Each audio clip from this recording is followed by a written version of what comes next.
أهلا بيكم يا أبطال. بعد ما سجلنا أول فيديو جاء وقت السحر. المونتاج هو فن تحويل اللقطات الخام لفيديو احترافي وجذاب، هو اللي بيضيف الإيقاع والروح لقصتك. في الفيديو ده هعرفك على أساسيات المونتاج اللي هتخلي فيديوهاتك مختلفة ومميزة عن أي حد تاني. الجزء الأول: أهمية المونتاج.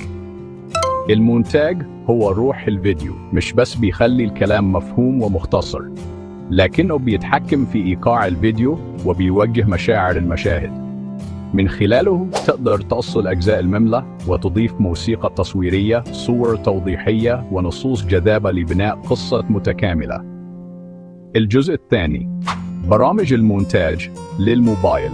كاب كات برنامج ممتاز ومجاني بالكامل، سهل جدا للمبتدئين. InShot بسيط وسريع ومناسب جدا للمونتاج الأساسي. للكمبيوتر: دافينشي ريزولف برنامج احترافي ومجاني. InVideo بسيط وسهل للمبتدئين. الجزء الثالث: أساسيات المونتاج. قص المقاطع، اتخلص من أي أجزاء صامتة طويلة أو أخطاء في الكلام. ده بيحافظ على انتباه المشاهد وبيخلي إيقاع الفيديو سريع ومباشر.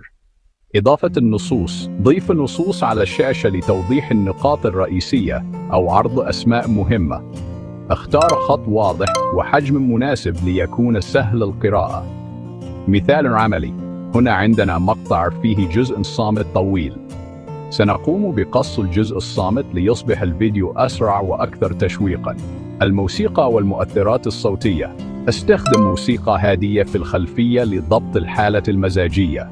مكتبة يوتيوب الصوتية المجانية خيار ممتاز لتجنب حقوق النشر. ولا تنسى المؤثرات الصوتية الخفيفة لتأكيد الحركات. مثال عملي: سنضيف مؤثر صوتي عند انتقال المشهد لإبراز الحركة وجذب انتباه المشاهد. الصور والمقاطع الإضافية: لو بتكلم عن موضوع معين، ضيف صور أو فيديوهات قصيرة B-roll توضح كلامك وتكسر روتين المشاهدة. الانتقالات وتصحيح الألوان: استخدم انتقالات بسيطة زي الكات للحفاظ على السلاسة، وبعدها عدل ألوان الفيديو عشان تدي له مظهر احترافي وموحد. هذه اللمسة النهائية ترفع من جودة الفيديو بشكل كبير. مثال عملي: سنعدل ألوان الفيديو ليظهر بشكل احترافي وموحد. الخاتمة: النهاردة عرفت أساسيات التصوير والمونتاج، من قص المقاطع لحد لمسات احترافية زي تصحيح الألوان. الفيديو الجاي هيكون عن إزاي ترفع الفيديو ده صح على يوتيوب وتخليه يتصدر نتائج البحث. متنساش تشترك وتفعل الجرس عشان توصلك كل الفيديوهات الجاية.